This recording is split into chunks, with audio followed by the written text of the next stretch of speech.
Some daqui, sua miserável. Você não é ninguém. Essas foram as palavras que minha própria filha, Rafaela, me gritou no dia do seu noivado, na frente de todos os convidados. Ela me expulsou da casa dela como se eu fosse lixo. O que ela não sabia é que eu, Matilde, de 70 anos, tinha acabado de vender minha empresa por 34 milhões de reais. Mas naquele dia, decidi ficar em silêncio. Eu disse a ela: "Está bem, filha." E saí sem discutir. No dia seguinte, me mudei para meu chalé em Gramado. 3 semanas depois, ela imploraria meu perdão. Tudo começou quando cheguei à casa dela para a celebração do seu noivado com Horácio. Eu trazia um presente caro, um colar de pérolas autênticas que havia comprado em Paris. Estava emocionada para compartilhar aquele momento especial com minha única filha. Mas desde que entrei, notei os olhares desdenhosos. Os convidados sussurravam. Horácio me ignorava completamente e Rafaela agia como se minha presença a envergonhasse. "Mãe, o que você está fazendo aqui?" Ela me perguntou com frieza quando me aproximei para parabenizá-la. "Vim celebrar com você, filha. É seu noivado." Rafaela me olhou de cima a baixo, avaliando meu vestido simples cor de café, meus sapatos gastos. Ela não sabia que debaixo daquela aparência humilde se escondia uma mulher que poderia comprar tudo o que havia naquela sala sem piscar. "Olha, mãe," ela me disse em voz alta para que todos ouvissem. "Este é um evento elegante, gente importante. Você não pode vir vestida como uma faxineira e fingir que se encaixa." As palavras dela me atravessaram como facas. Os convidados começaram a rir disfarçadamente. Horácio se aproximou com um sorriso malicioso. "Matilde, acho que seria melhor você ir embora. Este não é o seu ambiente." Eu permaneci calma, mas por dentro meu coração se despedaçava. "Só queria te dar isso," eu disse, estendendo a caixa com o colar. Rafaela pegou sem sequer abrir. "Obrigada. Mas da próxima vez, consulte antes de vir. Nem todos os eventos são para todas as pessoas." A humilhação era completa. 40 pessoas me olhando como se eu fosse uma intrusa na vida da minha própria filha. Mas o pior ainda estava por vir. Bárbara, a mãe de Horácio, se aproximou com ar de superioridade. "Querida Matilde, entendo que você queira o melhor para Rafaela. Mas deve compreender que agora ela faz parte da nossa família. Uma família com certo status social. Talvez fosse prudente que você mantivesse certa distância." As palavras dela foram a gota d'água. Rafaela assentiu, aprovando sua futura sogra. "Mãe, Bárbara tem razão. Preciso que você entenda seu lugar. Não sou mais a menina que dependia de você. Agora tenho uma vida próspera, um futuro brilhante e, francamente, sua presença me é embaraçosa." Meu mundo desabou naquele instante. Lembrei de todos os anos que trabalhei até a exaustão para lhe dar a melhor educação, os sacrifícios que fiz para que nunca lhe faltasse nada. Vendi meu primeiro apartamento para pagar a faculdade dela. Renunciei a relacionamentos amorosos para me dedicar completamente a ela, e agora ela me tratava como se eu fosse um estorvo. "Embaraçosa?" repeti com voz trêmula. Os convidados se aproximaram para ouvir melhor o espetáculo. Rafaela pôs as mãos na cintura, desafiante. "Sim, mãe, embaraçosa. Olhe ao seu redor. Essas pessoas são empresários de sucesso, profissionais destacados. O que você agrega? Do que você pode falar com eles?" Horácio interveio com crueldade calculada. "Matilde, sejamos honestos. Você mora em um apartamento alugado. Não tem economias. Não tem ensino superior. Rafaela merece se cercar de gente do nível dela." As palavras deles foram como punhaladas certeiras. Cada sílaba projetada para me humilhar publicamente. Bárbara acrescentou seu veneno com elegância fingida. "Não é pessoal, querida. Simplesmente acreditamos que Rafaela precisa focar na nova vida dela sem distrações do passado." A palavra distrações ressoou em meus ouvidos como uma sentença de morte emocional. Rafaela se aproximou de mim com os olhos cheios de desprezo. "Mãe, vou te dizer claramente para você entender de uma vez por todas. Não quero que você venha ao meu casamento. Não quero que você faça parte da minha nova vida. Você é do passado e é lá que deve ficar." O silêncio na sala era ensurdecedor. 40 pares de olhos fixos em mim, esperando minha reação. Senti que minha alma se partia em 1000 pedaços. mas algo dentro de mim, uma voz que havia permanecido adormecida por anos, começou a despertar. Pela primeira vez na minha vida, minha filha havia cruzado uma linha sem retorno. Naquele momento, decidi que nunca mais engoliria meu orgulho. Está bem, filha, eu disse com uma calma que me surpreendeu. Você tem razão, não sou mais parte da sua vida. Peguei minha bolsa, dei meia volta e caminhei em direção à porta.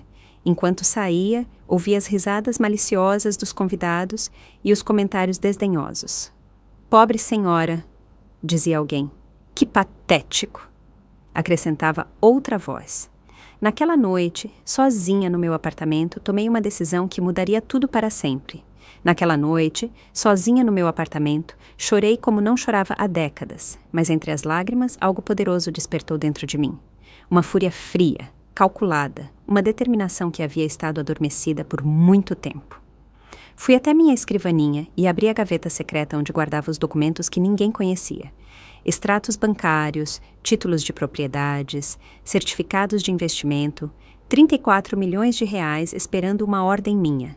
Rafaela não tinha ideia de quem realmente era sua mãe. Para ela, eu era uma velha pobre e patética, mas a verdade era muito diferente. Durante 40 anos, construí um império financeiro trabalhando nas sombras. Enquanto ela estudava e se divertia, eu investia cada centavo que ganhava. Imóveis em 3 países, ações de empresas multinacionais, fundos de investimento de alto rendimento, tudo em meu nome apenas.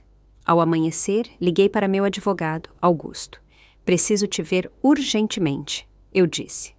É hora de ativar o plano que preparamos há anos.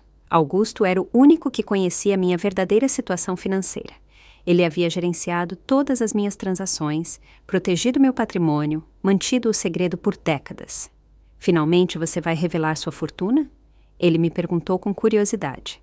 Não exatamente, respondi com um sorriso amargo. Vou desaparecer por um tempo, mas antes quero que Rafaela aprenda uma lição que nunca esquecerá. Augusto entendeu imediatamente.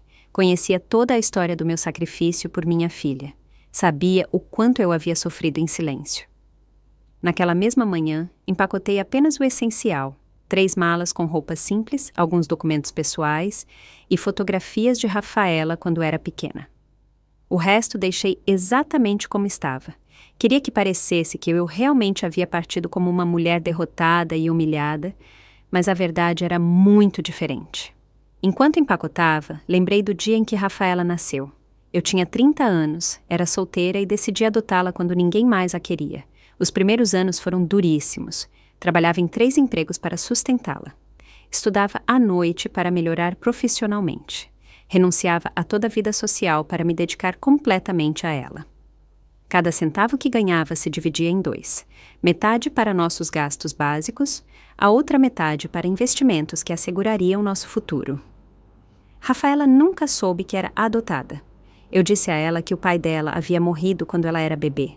Ela nunca questionou a história, nunca pediu detalhes, simplesmente aceitou que éramos uma família de 2 pessoas, e eu me dediquei de corpo e alma a ser a melhor mãe que eu pudesse ser.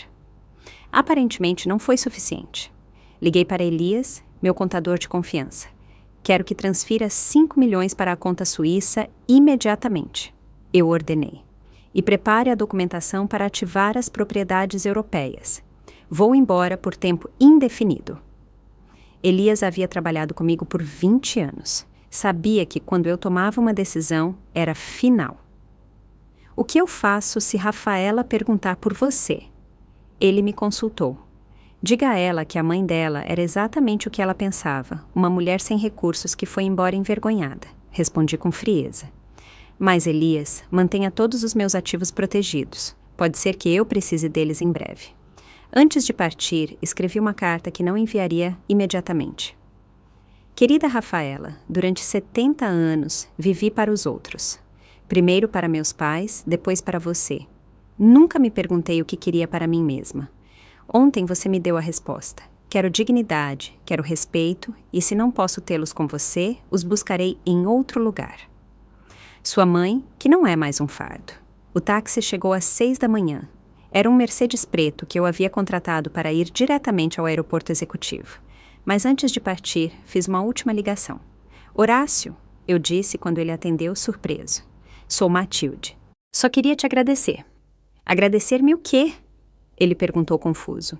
Por me mostrar quem você realmente é e por me mostrar quem é minha filha quando está com você. Desliguei antes que ele pudesse responder. O avião particular me esperava na pista. Destino: Zurique, Suíça. Meu chalé nos Alpes suíços me aguardava como um refúgio silencioso onde eu poderia planejar meu próximo movimento. Mas antes de embarcar, tomei mais uma decisão. Liguei para Maria, a empregada doméstica de Rafaela. Maria, sou Matilde. Você pode me fazer um favor? Maria sempre havia sido gentil comigo, ao contrário da minha própria filha. Claro, dona Matilde, o que precisa? Quero que você observe tudo o que acontece naquela casa durante as próximas semanas. E, se algo importante acontecer, me ligue para este número. Durante o voo, revisei minhas contas bancárias pelo tablet. 34 milhões de reais distribuídos estrategicamente ao redor do mundo. Propriedades em Miami, Buenos Aires, Paris e, claro, meu lindo chalé na Suíça, onde ninguém poderia me encontrar até que eu decidisse reaparecer. Enquanto o avião voava sobre o Atlântico, sorri pela primeira vez em anos. Rafaela havia conseguido exatamente o que queria, se livrar de sua mãe embaraçosa.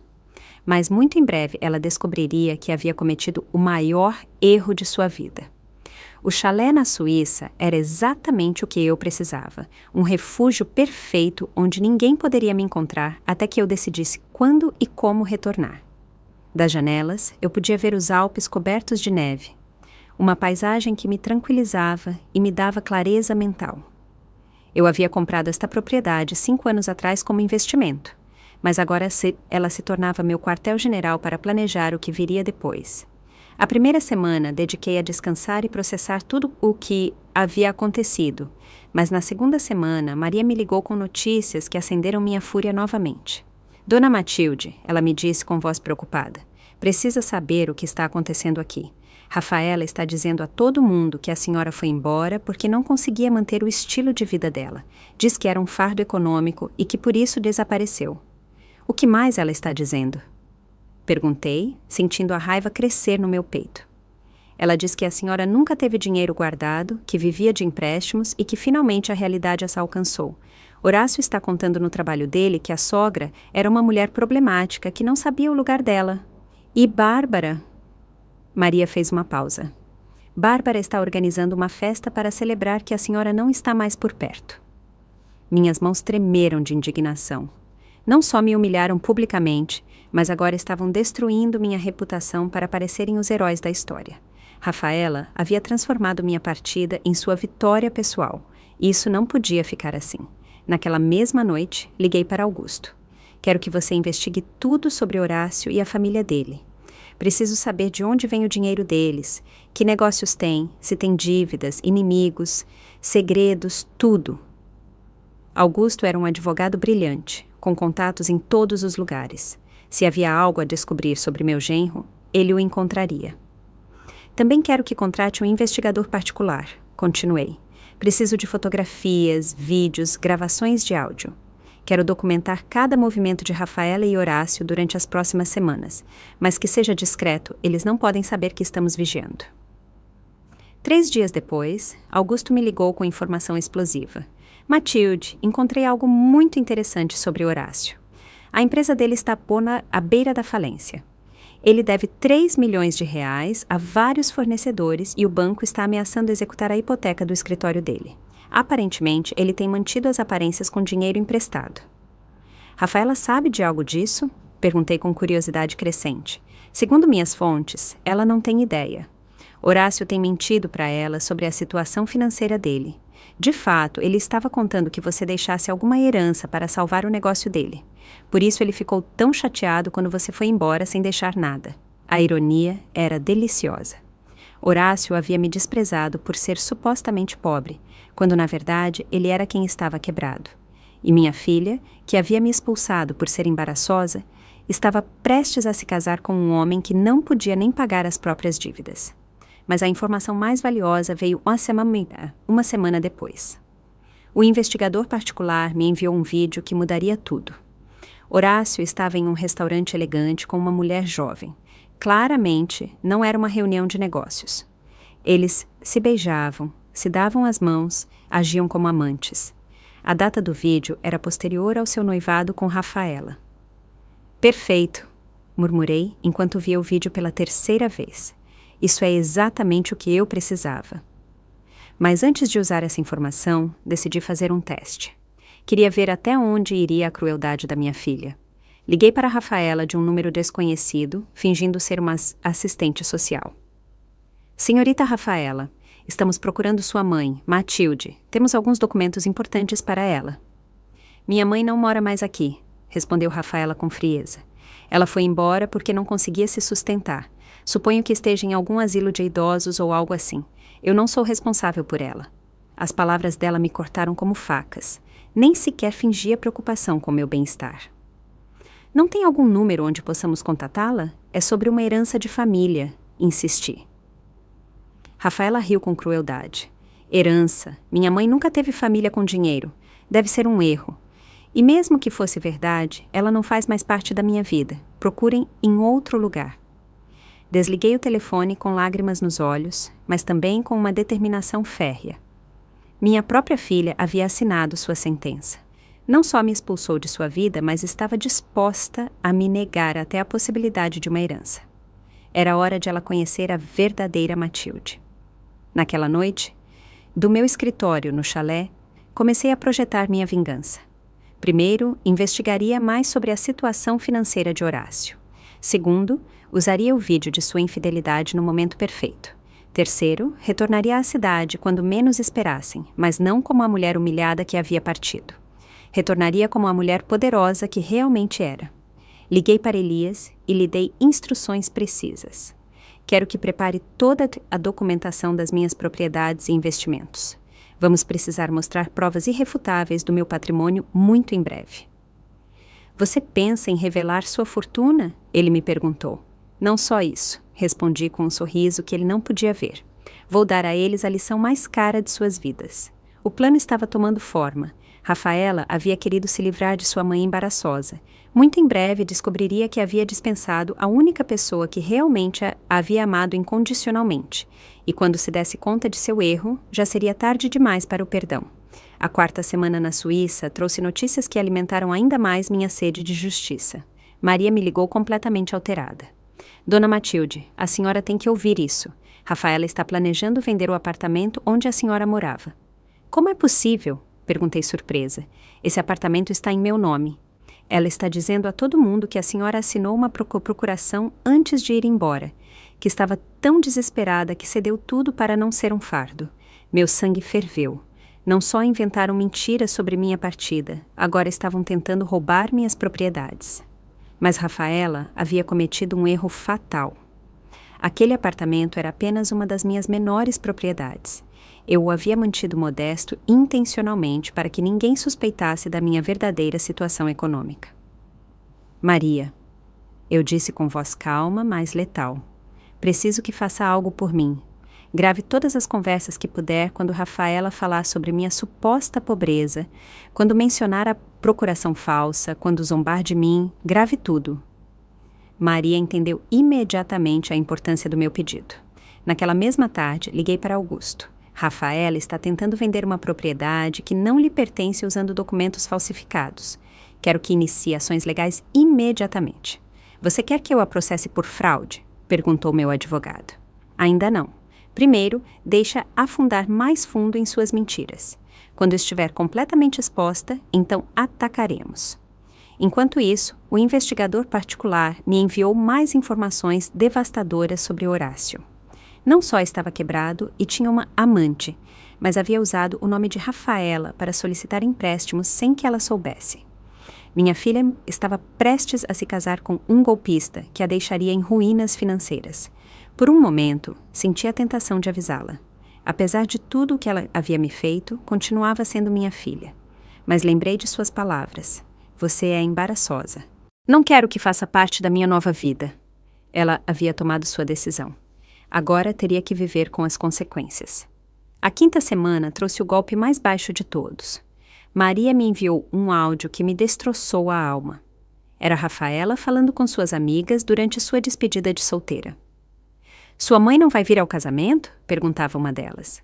Graças a Deus que não, respondia Rafaela entre risadas. Finalmente ela percebeu que não pertence à minha vida. Era tão patética, sempre tentando impressionar meus amigos com presentes baratos. Tão ruim assim?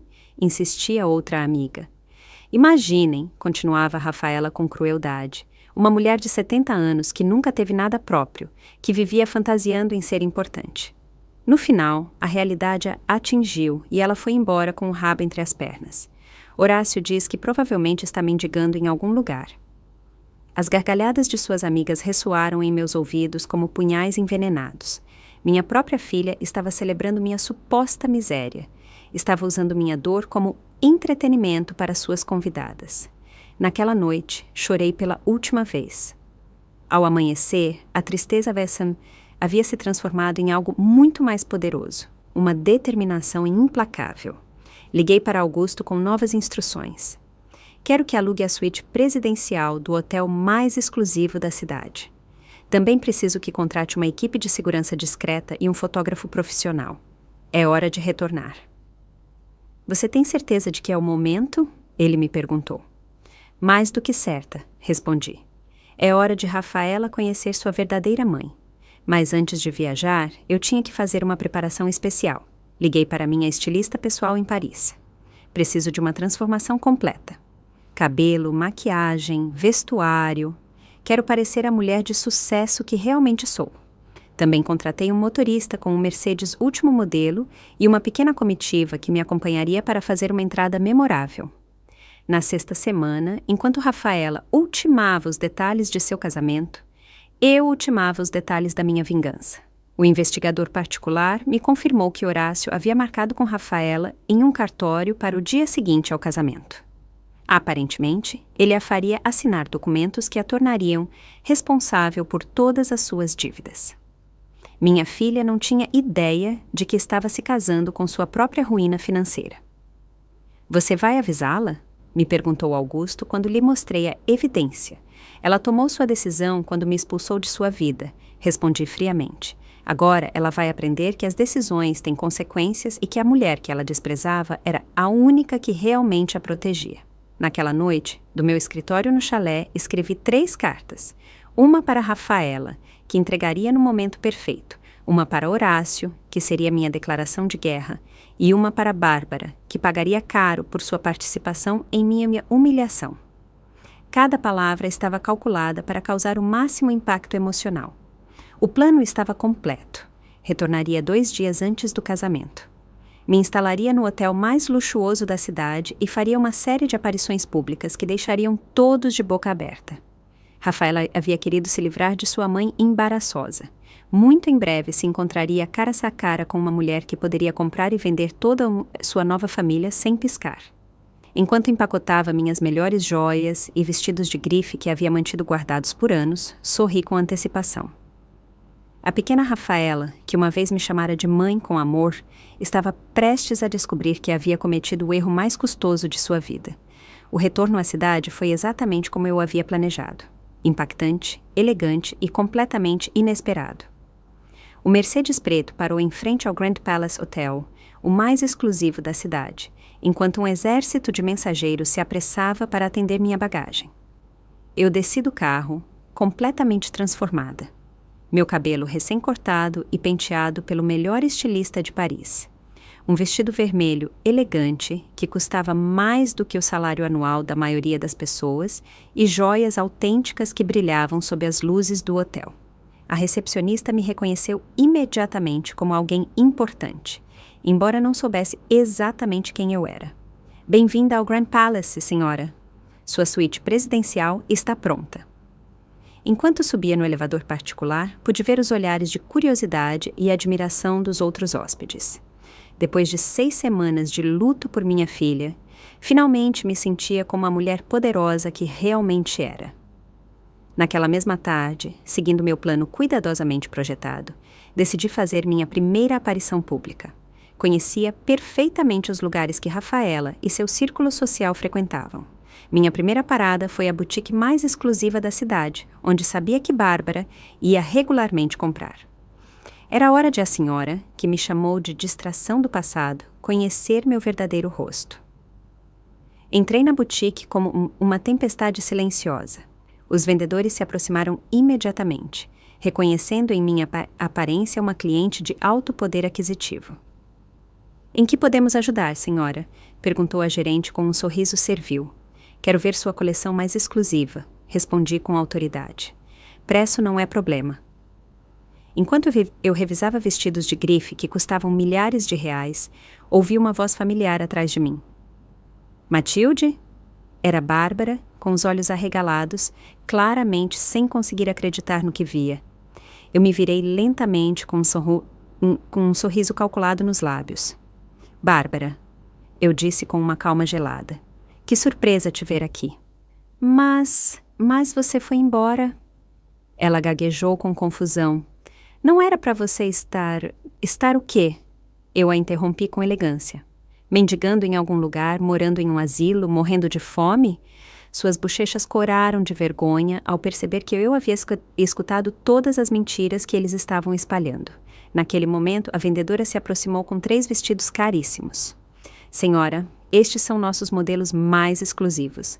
Este Valentino custa $8.000, este Versace, $10.000 e este Chanel edição limitada, $15.000.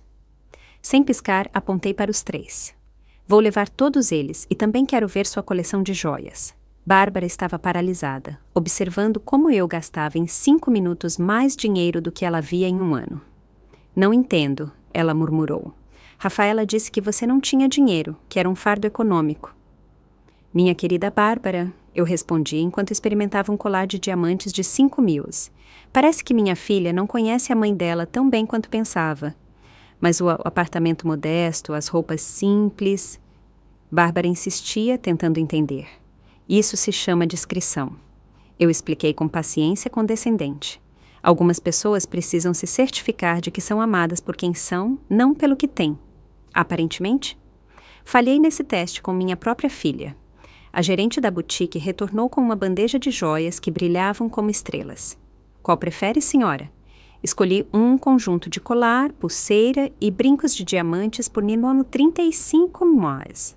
"Este está perfeito. Coloque tudo no meu cartão Black." Quando tirei o cartão de crédito sem limite, Bárbara quase desmaiou. "Bárbara", eu disse enquanto assinava essa compra. "Quero que você dê um recado para a Rafaela da minha parte. Diga a ela que a mãe embaraçosa dela está de volta. E diga também que no dia do casamento dela, ela vai receber uma surpresa que nunca esquecerá." "Você vai ao casamento?" ela perguntou com voz trêmula. "Ah, não", respondi com um sorriso diabólico. Ela foi muito clara de que eu não era bem-vinda, mas isso não significa que eu não possa enviar um presente. Saí da boutique deixando Bárbara completamente confusa e aterrorizada. Sabia que em menos de 1 hora Rafaela receberia uma ligação histérica contando sobre nosso encontro. Era exatamente o que eu queria. Que ela soubesse que eu havia retornado, mas que não soubesse quais eram minhas intenções. Naquela noite, da minha suíte presidencial, liguei para Elias. "Estão prontos todos os documentos?" "Completamente", ele me respondeu. "Os títulos de propriedade, os extratos bancários, as gravações de áudio, as fotografias do investigador particular. Tudo está organizado cronologicamente para máximo impacto." "Perfeito. Amanhã é o dia do casamento. É hora de Rafaela aprender quem é realmente sua mãe." Mas antes de dormir, eu tinha mais uma ligação a fazer. Disquei o número de Maria. "Como está a casa?" eu perguntei. "Dona Matilde, estão todos histéricos." Bárbara chegou correndo para contar a Rafaela sobre o encontro na boutique. "Rafaela está furiosa e confusa. Horácio está nervoso. Ninguém entende como a senhora pode se permitir gastar tanto dinheiro. Eles disseram algo sobre cancelar o casamento?" "Não, senhora, mas estão discutindo muito." Rafaela gritou com Bárbara que ela me havia mentido sobre a senhora e Bárbara insiste que não entendia nada. A informação era música para meus ouvidos. O caos havia começado e amanhã seria apenas o primeiro ato de uma peça que teria um final devastador para todos os que me haviam traído. Enquanto olhava as luzes da cidade da minha janela, pensei na menina pequena que uma vez me abraçava e me dizia que eu era a melhor mãe do mundo.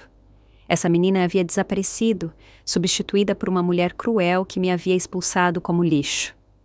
Amanhã, essa mulher pagaria o preço de sua ingratidão. O dia do casamento amanheceu perfeito para meus planos. Enquanto Rafaela se preparava para o que acreditava ser o dia mais feliz de sua vida, eu ultimava os detalhes do que se tornaria seu pior pesadelo. Da minha suíte presidencial, coordenei cada movimento como um general preparando uma batalha decisiva. A guerra havia começado e eu tinha todas as armas. Minha primeira ação foi enviar um presente especial à igreja, um arranjo floral espetacular de orquídeas brancas, com um cartão que dizia: para Rafaela, no dia mais importante de sua vida. Com amor, a mãe que não é mais um fardo. Sabia que essas palavras a deixariam nervosa, mas isso era apenas o aperitivo do que viria depois. Enquanto Rafaela se vestia em seu quarto, eu me preparava para minha grande entrada. O vestido que eu havia escolhido era uma obra de arte, um Armani preto elegantíssimo que custava mais do que o orçamento total do casamento dela. As joias que complementavam o traje valiam o mesmo que uma casa. Cada detalhe havia sido calculado para mostrar poder, elegância e dignidade recuperada. Às 14 horas, quando a cerimônia já havia começado, coloquei em prática a segunda fase do meu plano. Liguei para Augusto. É hora da coletiva de imprensa, eu disse. Você tem certeza? Ele me perguntou. Depois disso, não haverá volta. Estou mais do que certa, respondi. É hora de a cidade inteira conhecer a verdade sobre a família perfeita de Rafaela. A coletiva de imprensa foi realizada no salão principal do hotel, exatamente no mesmo horário da cerimônia religiosa. Jornalistas dos principais veículos haviam chegado, atraídos pela promessa de uma revelação explosiva sobre um dos casamentos mais comentados da temporada social. Quando entrei no salão, o silêncio foi absoluto. Minha transformação era tão radical que muitos não me reconheceram inicialmente. Meu nome é Matilde. Comecei com voz firme e clara. E sou a mãe de Rafaela, a noiva que neste momento está se casando na igreja de Santo Antônio. Estou aqui para esclarecer algumas mentiras que têm sido espalhadas sobre mim. Os flashes das câmeras começaram a disparar enquanto os jornalistas percebiam que tinham uma história explosiva em suas mãos. Durante as últimas semanas, minha filha tem dito a todos que a mãe dela era uma mulher pobre, sem recursos, que foi embora envergonhada porque não conseguia se sustentar economicamente.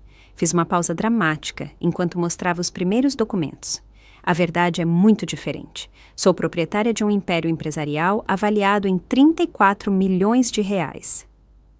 O murmúrio no salão se transformou em um rugido de surpresa. Os jornalistas se aproximaram para fotografar os documentos que eu mostrava. Títulos de propriedades em 3 países, extratos bancários, certificados de investimento. Tudo autêntico, tudo verificável. Tudo completamente devastador para a versão da história que Rafaela havia contado. Minha filha me expulsou de sua vida porque tinha vergonha de ter uma mãe que, segundo ela, não tinha o status social adequado. Continuei com voz calma, mas carregada de dor. O que ela não sabia é que todo o dinheiro que ela gastou neste casamento luxuoso, toda a educação que recebeu, todos os luxos que desfrutou durante sua vida, foram financiados pela empresa que construí trabalhando dia e noite durante 40 anos. Naquele momento, Augusto se aproximou do microfone com mais documentos explosivos. Temos evidências de que a senhorita Rafaela tem tentado vender propriedades que não lhe pertencem usando documentos falsificados. Também temos gravações onde ela zomba da suposta pobreza de sua mãe e celebra sua partida como uma libertação. Ele reproduziu um dos áudios que Maria havia gravado. A voz de Rafaela ressoou por todo o salão. Graças a Deus que ela foi embora. Era tão patética, sempre tentando impressionar com presentes baratos. Horácio diz que provavelmente está mendigando em algum lugar. O silêncio que se seguiu era ensurdecedor. Mas há mais, continuei, sabendo que o golpe final seria devastador. Meu futuro genro, Horácio, não só está em bancarrota total, mas tem usado o nome de minha filha para conseguir empréstimos milionários que ela desconhece. Tenho evidências de que amanhã, depois da lua de mel, ele a fará assinar documentos que a tornarão responsável por dívidas de mais de 5 milhões de reais. Os jornalistas explodiram em perguntas simultâneas. Por que você está revelando isso agora? Gritou um. Porque uma mãe pode perdoar a ingratidão, mas não pode permitir que sua filha seja enganada e destruída financeiramente por um homem que só a vê como sua tábua de salvação econômica, respondi com dignidade. Você vai se reconciliar com sua filha? Perguntou outra jornalista. Minha filha tomou sua decisão quando me expulsou de sua vida, chamando-me de miserável e ninguém. Agora ela terá que viver com as consequências de ter dispensado a única pessoa que realmente a amava sem condições. Naquele preciso momento, meu telefone tocou. Era Maria ligando da igreja.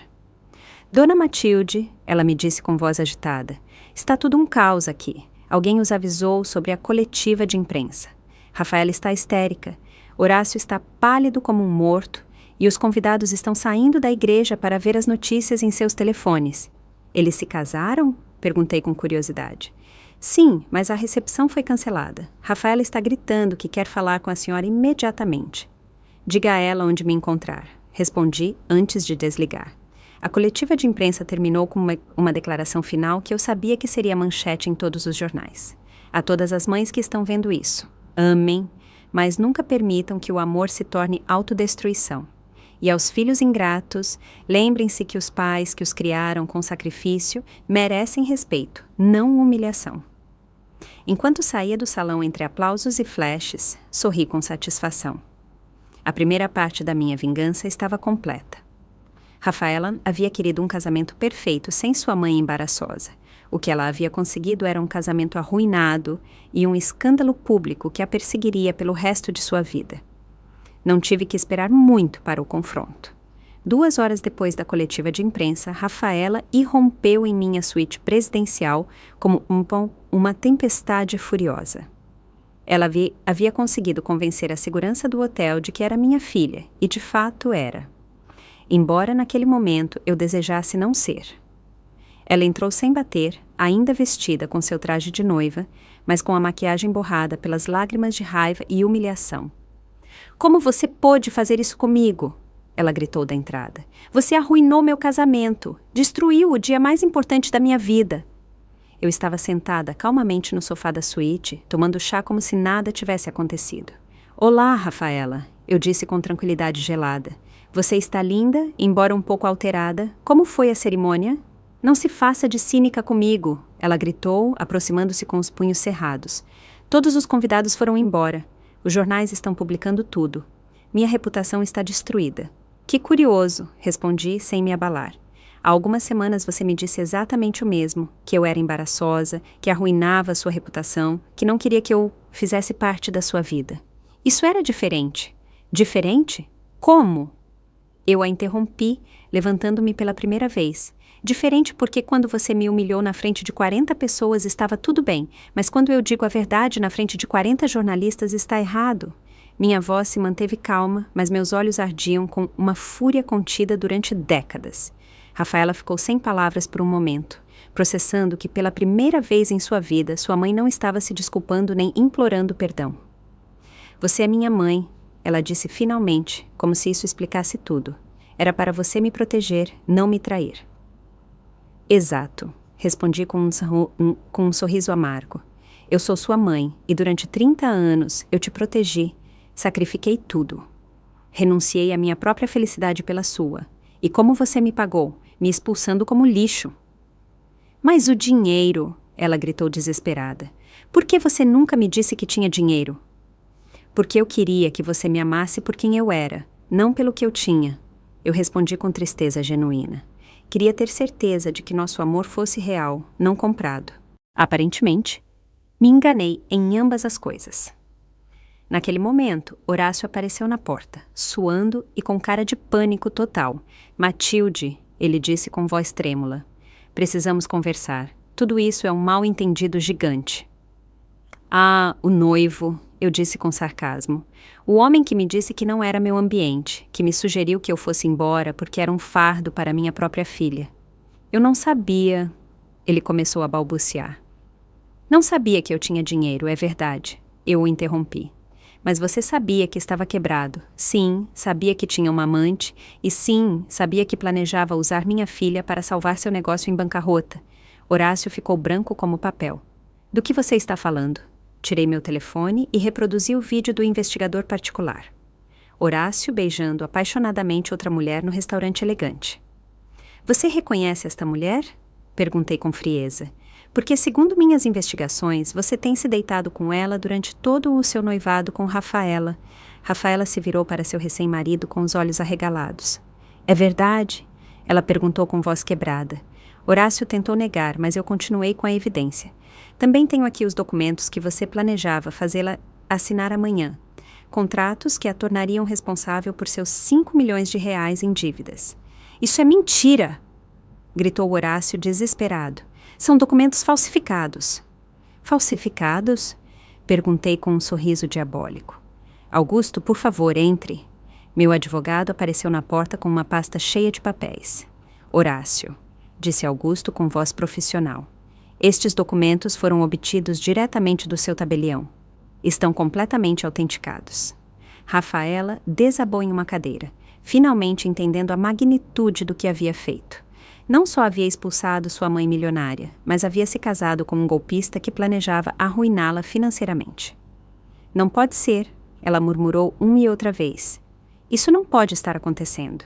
Ah, mas há mais. Continuei sem piedade. Horácio, conte à sua esposa sobre os empréstimos que você solicitou usando o nome dela como aval. Conte a ela sobre a hipoteca que você colocou sobre o apartamento que ela pensa que é dela. Conte a ela sobre as dívidas com a máfia que você tem que pagar antes do fim do mês. Horácio ficou mudo, confirmando com seu silêncio cada uma das minhas acusações. Rafaela o olhou com horror crescente. Tudo é verdade? Ela perguntou a ele. Tudo o que minha mãe disse é verdade? Rafaela, eu posso explicar. Ele começou, mas ela o interrompeu com um tapa que ressoou por toda a suíte. Você me usou? Ela gritou. Você mentiu para mim. Eu me casei com um mentiroso e um golpista. Como você se casou com um homem que desprezava sua mãe? Acrescentei com calma. As decisões têm consequências, querida filha, e você decidiu acreditar nele em vez de me defender. Rafaela se virou para mim com lágrimas de desespero. Mãe, me desculpe, eu errei. Me perdoa, por favor. Podemos consertar isso? Podemos? Perguntei com curiosidade genuína. Como quando eu te supliquei para não me expulsar da sua vida? Como quando te roguei para me permitir estar no seu casamento? Você se lembra do que me disse? Você não faz mais parte da minha vida. Você é do passado e é lá que deve ficar. Eu não sabia, ela gritou desesperada. Não sabia que você tinha dinheiro. E aí está o problema, eu respondi com tristeza infinita. Seu amor por mim dependia da minha conta bancária. Quando você pensou que eu era pobre, você me jogou fora. Agora que sabe que sou rica, você me quer de volta. Isso não é amor, Rafaela. Isso é conveniência. O silêncio que se seguiu foi devastador. Pela primeira vez em sua vida, Rafaela se enfrentava às consequências reais de suas ações. Havia perdido sua mãe, havia se casado com um golpista e sua reputação estava destruída publicamente. Tudo por ter escolhido o dinheiro e o status sobre o amor incondicional.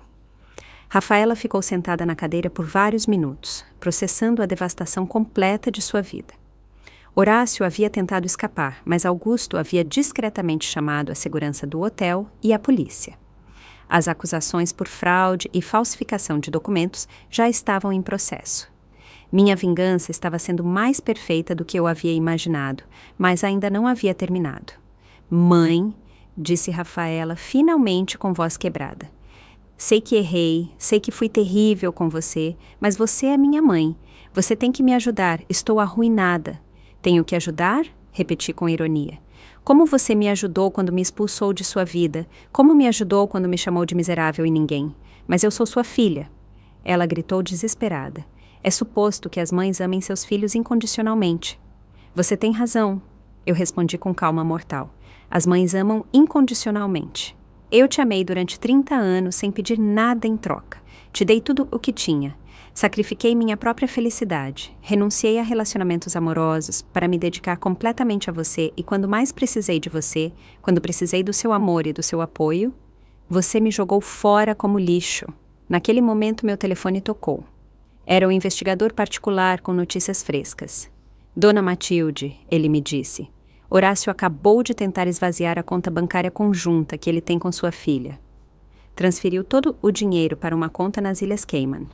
A informação era o prego final no caixão. Seu marido acabou de roubar todas as suas economias, informei a Rafaela. Ele as transferiu para uma conta offshore há 10 minutos. Rafaela ficou verde, literalmente. O quê? Sim, querida. O homem que você escolheu sobre sua mãe, o homem pelo qual você me humilhou publicamente, acabou de te deixar sem um centavo. Horácio, que havia estado calado, esperando uma oportunidade para escapar, finalmente explodiu. Isso é culpa sua. Ele me gritou, apontando o dedo para mim. Tudo estava perfeito até você aparecer com suas mentiras. Minhas mentiras? Perguntei com uma gargalhada fria. Qual parte era mentira? Os 34 milhões de reais? Sua bancarrota? Sua amante? Os documentos falsos? Tudo o que eu disse tem provas verificáveis. Você arruinou minha vida. Não! Eu respondi com autoridade absoluta. Você arruinou sua própria vida quando decidiu enganar minha filha. Eu simplesmente me certifiquei de que pagassem o preço de suas decisões. Naquele momento, a polícia entrou na suíte para prender Horácio.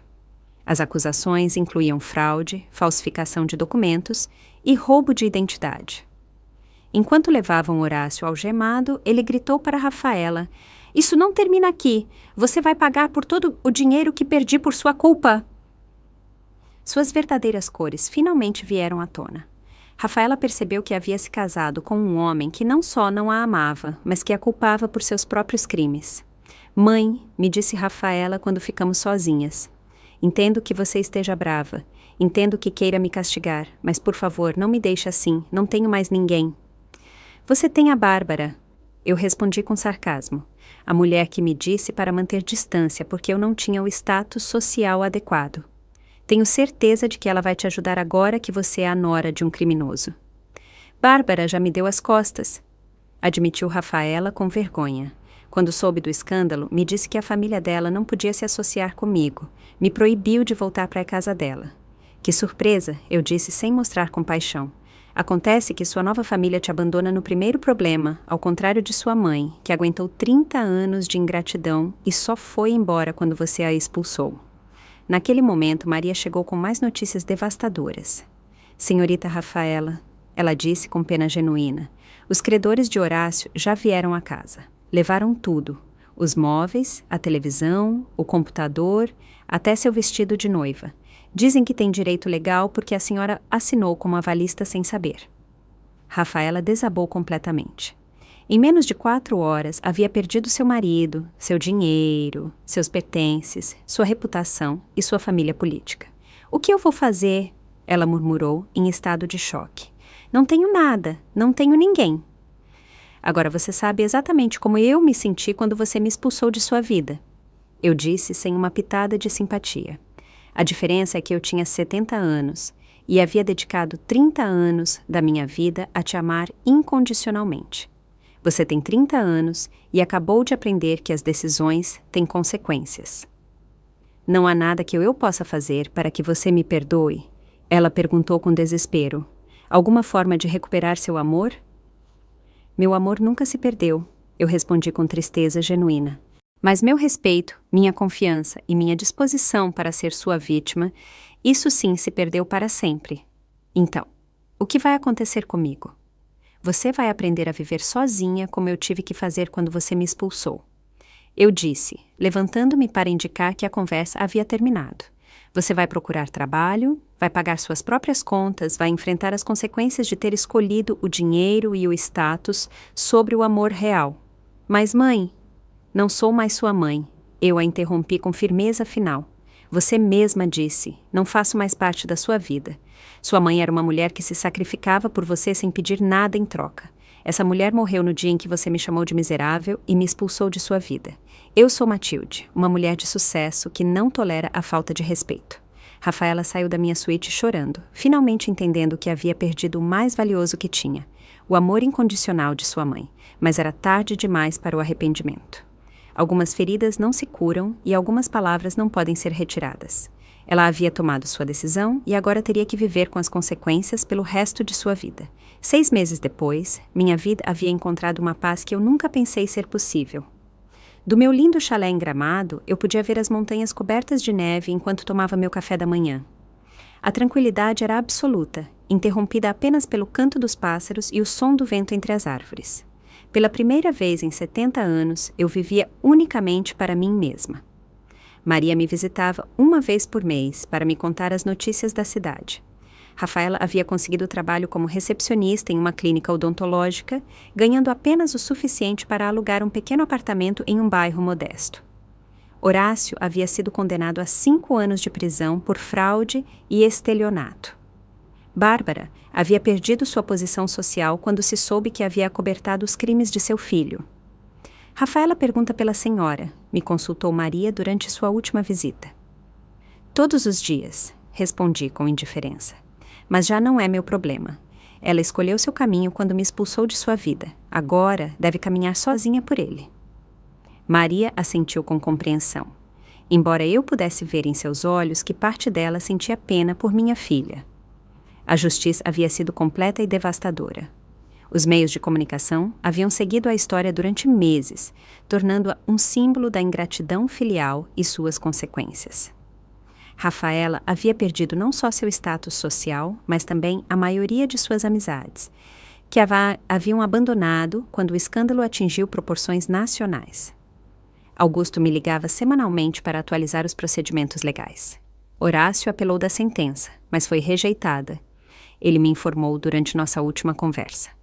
Também tentou processar Rafaela por danos emocionais, mas o juiz rejeitou a ação por ridícula. Que homem patético! Comentei sem surpresa. Até na prisão, ele continua culpando os outros por seus próprios crimes. Você pensou em contatar Rafaela? Me perguntou Augusto cautelosamente. Elias me diz que ela tem perguntado sobre você no banco, tentando descobrir como te enviar uma carta. Não, respondi com firmeza absoluta. Essa mulher morreu para mim no dia em que me chamou de miserável. Se ela quiser se comunicar comigo, que use os meios oficiais como qualquer estranho. Mas a pergunta de Augusto me fez refletir durante dias. Eu sentia falta da minha filha? A resposta era complexa. Sentia falta da menina pequena que um dia foi, da adolescente que me abraçava quando tinha pesadelos, da jovem que me chamava de sua melhor amiga, mas a mulher cruel que me havia expulsado como lixo, essa eu não sentia falta alguma. Uma tarde, enquanto organizava minhas fotografias de família, encontrei uma carta que Rafaela havia me escrito quando tinha 8 anos. Querida mamãe, dizia com letra infantil, você é a melhor mãe do mundo. Quando eu crescer, quero ser como você, forte, trabalhadora e amorosa. Eu te amo mais que as estrelas e a lua juntas. As lágrimas correram por minhas bochechas enquanto eu lia aquelas palavras inocentes. Naquela noite, escrevi em meu diário. A menina que escreveu essa carta teria defendido sua mãe contra qualquer um, teria valorizado o sacrifício e o amor acima do dinheiro e do status. Mas essa menina cresceu e se tornou uma mulher que escolheu a crueldade sobre a compaixão. Não posso perdoar a mulher por amor à menina que um dia foi.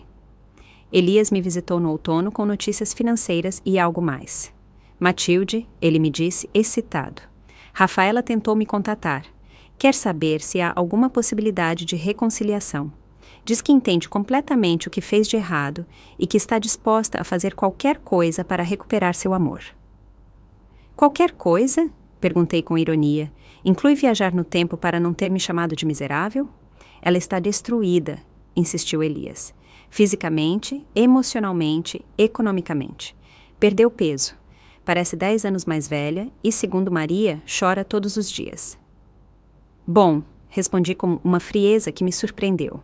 Agora ela sabe exatamente como eu me senti durante 6 semanas, quando pensei que havia perdido minha única filha por ingrata.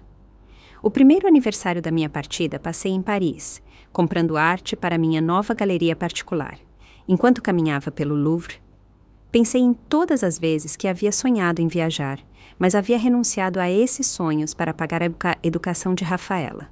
Agora eu tinha 71 anos, era multimilionária e, finalmente, podia fazer tudo o que havia adiado por ser mãe. Naquela noite, da minha suíte no Hotel Ritz, liguei para Maria para as notícias mensais. Dona Matilde, ela me disse com voz triste. Rafaela desmaiou no trabalho na semana passada. Levaram-na para o hospital por desnutrição e estresse. Os médicos disseram que o estado emocional dela é crítico. E? Perguntei sem mudar de tom. Era previsível. As decisões cruéis têm consequências cruéis. Ela pergunta todos os dias se a senhora algum dia vai perdoá-la, insistiu Maria. Diz que preferiria estar morta a viver sabendo que perdeu a mãe para sempre. Devia ter pensado nisso antes de me expulsar como lixo, respondi com a mesma frieza. Eu também preferi estar morta durante semanas, depois da traição dela.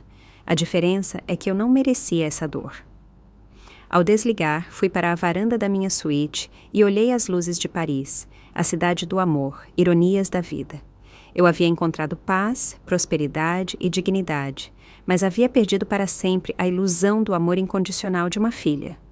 Era um preço alto, mas era o preço que Rafaela havia imposto à nossa relação quando escolheu me humilhar publicamente. Minha reflexão final veio enquanto eu escrevia as últimas linhas de minhas memórias. Não me arrependo de tê-la adotado quando ninguém mais a queria. Não me arrependo de ter sacrificado 30 anos da minha vida por sua felicidade. Só me arrependo de não ter entendido antes que a bondade nunca deve ser praticada à custa da autodestruição. O amor incondicional não significa aceitar o maltrato incondicional. Fechei o livro de minhas memórias e o guardei no cofre. A história havia terminado. Matilde, a mãe sacrificada e humilhada, havia morrido. Em seu lugar havia nascido Matilde, a mulher livre, próspera e em paz consigo mesma. E pela primeira vez em 71 anos, isso era mais do que suficiente. 5 anos haviam se passado desde aquele dia que mudou minha vida para sempre. Agora, aos 75 anos, eu me encontrava no terraço da minha nova vila, na Costa Azul francesa, observando o pôr do sol sobre o Mediterrâneo. A paz que eu havia encontrado era tão profunda que às vezes me custava lembrar da mulher quebrada que um dia fui. A dor havia se transformado em sabedoria e a traição em libertação. Minha vida havia florescido de maneiras que eu nunca imaginei serem possíveis. A galeria de arte que abri em Monte Carlo havia se tornado uma das mais prestigiadas da Europa. Meus investimentos haviam crescido até atingir os 50 milhões de reais. Mas mais importante do que a riqueza material era a riqueza emocional que eu havia descoberto. A satisfação de viver para mim mesma pela primeira vez em minha vida. Augusto me visitava a cada 3 meses, não só como meu advogado, mas como um amigo leal que havia sido por décadas. Alguma vez você se pergunta o que teria acontecido se tivesse reagido diferente? Ele me consultou durante sua última visita. Se tivesse perdoado imediatamente e continuado sendo a mãe sacrificada de sempre? Todos os dias, respondi honestamente. E todos os dias chego à mesma conclusão. Eu teria morrido por dentro. Teria continuado sendo a vítima da minha própria bondade, ensinando a Rafaela que ela podia me maltratar sem consequências. No final, fiz um favor a ela, ensinando que as ações têm preço. Maria havia parado de me visitar depois do 3º ano. As notícias sobre Rafaela haviam se tornado muito dolorosas para ambas. A última informação que tive foi que ela havia tentado suicídio 2 vezes, que havia perdido vários empregos por depressão e que vivia praticamente como uma indigente em um estúdio minúsculo. A culpa a estava consumindo literalmente. Você não sente compaixão por ela? Maria me perguntou durante nossa última conversa. Toda a compaixão do mundo, eu respondi. Mas a compaixão não apaga o dano causado. Eu passei 70 anos sentindo compaixão por todo o mundo, exceto por mim mesma. Era tempo de mudar essa dinâmica. Uma tarde de primavera, enquanto organizava minha correspondência, encontrei uma carta que havia chegado há semanas, mas que minha assistente havia separado por minhas instruções. Era de Rafaela. A letra trêmula revelava o estado emocional de quem a havia escrito. Abria pela primeira vez em 5 anos, mais por curiosidade do que por nostalgia. Querida mamãe, começava, sei que não tenho o direito de te escrever depois de tudo o que te fiz. Sei que perdi para sempre o privilégio de te chamar assim, mas preciso que saiba que não passa um dia sem que eu me arrependa de cada palavra cruel que te disse. Entendo que me odeie, eu também me odeio. Continuei lendo com uma mistura de tristeza e frieza. Perdi tudo. Meu casamento, meu dinheiro, meus amigos, minha saúde, minha dignidade. Mas o pior é ter perdido seu amor. Prefiro a pobreza e a solidão a viver sabendo que destruí a relação mais pura e valiosa da minha vida. Não te peço perdão porque sei que não o mereço. Só queria que soubesse que sua filha morreu no dia em que te chamou de miserável. As últimas linhas me estremeceram. Se algum dia você sentir curiosidade para saber o que aconteceu com a menina que um dia te amou mais que a própria vida, procure-me no cemitério, porque a mulher que te traiu já não pode viver com o peso do que fez. Eu te amo, mamãe. Me perdoa na outra vida. Pela primeira vez em 5 anos, senti algo parecido com pânico. Liguei imediatamente para Augusto. Preciso que encontre Rafaela urgentemente. Eu disse com voz trêmula. Acho que ela vai se machucar. Você quer que eu a ajude? Ele me perguntou surpreso. Não, respondi depois de uma longa pausa.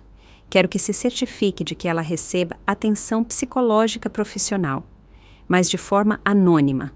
Naquela noite, não consegui dormir. A carta havia despertado algo que eu acreditava completamente morto, o instinto maternal. Não amor romântico pela mulher que me havia traído, mas compaixão por uma criatura humana que estava sofrendo as consequências de suas próprias decisões. Era a diferença entre amar e ter piedade. Augusto me ligou 2 dias depois. Nós a encontramos a tempo, ele me informou. Ela estava no hospital depois de outra tentativa. Nós a transferimos para uma clínica psiquiátrica particular de excelente reputação. Os custos estão cobertos por uma doação anônima, como você solicitou. Ela vai se recuperar? Perguntei. Os médicos são otimistas, mas dizem que ela precisa de anos de terapia intensiva. Ela quer te ver desesperadamente, mas eu expliquei que a benfeitora anônima prefere se manter em segredo. Bem, respondi com alívio. Não estou pronta para isso, e talvez nunca esteja. 6 meses depois, Augusto me trouxe notícias encorajadoras. Rafaela está respondendo bem ao tratamento. Ela aceitou sua responsabilidade completa na destruição de sua vida. Não culpa ninguém mais, nem mesmo Horácio. Os psicólogos dizem que é o primeiro passo para uma recuperação real. Ela perguntou por mim? Perguntei.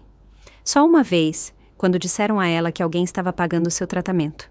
Ela perguntou se era você. Quando disseram que não podiam revelar essa informação, ela respondeu: não importa quem seja, minha mãe já fez o suficiente por mim durante 30 anos, e isso eu tenho que superar sozinha. Suas palavras me tocaram a alma. Pela primeira vez em 5 anos, Rafaela estava demonstrando a maturidade e a humildade que eu sempre esperei dela. Mas era tarde demais para a reconciliação. O dano havia sido muito profundo, e eu havia construído uma nova vida onde já não havia lugar para a dor do passado. 1 ano depois, recebi a notícia de que Rafaela havia recebido alta. Havia conseguido trabalho como voluntária em um centro de reabilitação para dependentes, ajudando outras pessoas que haviam chegado ao fundo do poço como ela. Segundo os relatos, era uma trabalhadora dedicada que nunca falava de seu passado, mas que tinha uma compaixão especial por aqueles que haviam perdido suas famílias por suas próprias ações. Você alguma vez vai contatá-la? Me perguntou Augusto durante um de nossos jantares. Não, respondi com certeza absoluta. Ela aprendeu a lição dela. Eu aprendi a minha. Somos 2 mulheres diferentes agora. O amor que um dia nos uniu morreu com as palavras que ela me disse naquele dia, enquanto escrevo estas linhas finais em meu diário, aos 76 anos. Posso dizer com honestidade que não me arrependo de nada, nem de ter amado incondicionalmente durante 30 anos, nem de ter cortado esse amor quando ele se tornou autodestrutivo. Aprendi que o perdão nem sempre significa reconciliação e que amar alguém, às vezes, significa deixá-lo ir para sempre. Rafaela e eu vivemos agora em mundos paralelos. Ela reconstruindo sua vida das cinzas de seus erros. Eu desfrutando a vida que me restava sem cargas emocionais do passado. Ambas havíamos aprendido lições valiosas. Ela, que as palavras têm poder para destruir para sempre. Eu, que nunca é tarde demais para escolher a si mesma. O amor maternal não havia morrido completamente, apenas havia se transformado em algo mais sábio. A capacidade de amar à distância, sem permitir que esse amor se convertesse novamente em vulnerabilidade. No final, a melhor lição que pude dar à minha filha foi ensiná-la que, Mesmo o amor mais puro tem limites que não podem ser cruzados sem consequências permanentes. E chegamos ao fim de mais uma história da vida com Vozes de Maria. Se você gostou da minha história, pode me apoiar enviando uma doação para que eu escreva mais histórias. Desde já, muito obrigada. E você? O que teria feito no lugar dessa pessoa? Me conta nos comentários. Eu adoro ler o que vocês pensam. Para mais histórias de vida como essa, não esqueça de curtir o vídeo e se inscrever no Vozes de Maria. No meu canal, muitas outras histórias te esperam. Com carinho, até a próxima!